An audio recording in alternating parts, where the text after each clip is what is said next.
ஆண்டவராகிய இயேசு கிறிஸ்து நாமத்திலே இந்த பகுதியில் வாழ்ந்து கொண்டிருக்கிற சிறியோருக்கும் பெரியோருக்கும் நாங்கள் இயேசுவின் நாமத்திலே உங்களை வாழ்த்துகிறோம், உங்களை ஆசீர்வதிக்கிறோம்.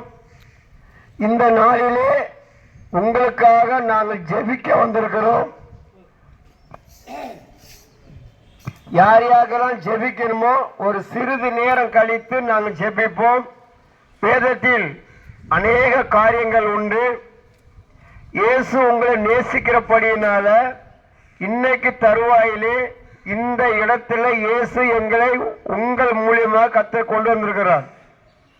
வேதம் தெளிவாக சொல்லுகிறது, வருத்தப்பட்டு பாரம் சுமப்பவர்களே நீங்கள் எல்லோரும் என்னிடத்தில் வாருங்கள், நான் உங்களுக்கு இளைப்பாறுதல் தருவேன்.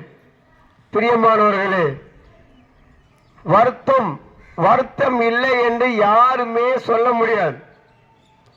இந்த வருத்தத்தோடு பாரங்கிற காரியம் தலையில சுமக்கிற பாரம் இல்லை, நம்மளுடைய மனதில சுமக்கிற பாரம்.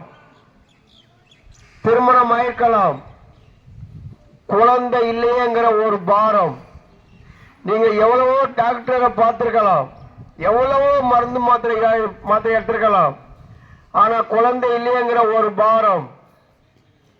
ஆனா வேதம் தெளிவாக சொல்லுகிறது, 1 சாமுவேல் 1ஆம் அதிகாரம் 10ஆம் வசனத்தில் அன்னாள் என்கிற ஒரு சகோதரியை பற்றி தெளிவாக சொல்லியிருக்கிறது.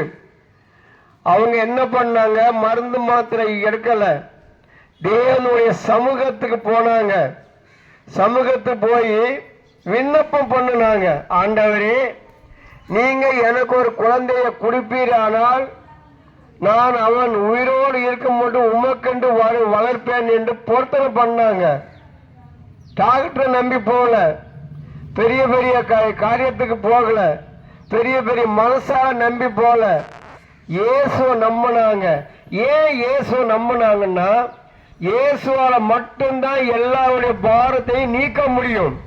அது அந்த அண்ணாங்கிற சகோதரிக்கு தெரியும். அதனால தான் பிரியமானவர்களே சமூகத்துக்கு போனாங்க. அவங்க மனசுக்கிட்ட அழல, ஏசப்பாட்ட அவங்க அழுதாங்க. அந்த கண்ணீரை கர்த்தர் கேட்டார், அந்த பாரத்தை கர்த்தர் கேட்டார். ஒரு அழகான ஒரு ஆண் குழந்தையை கொடுத்தார்.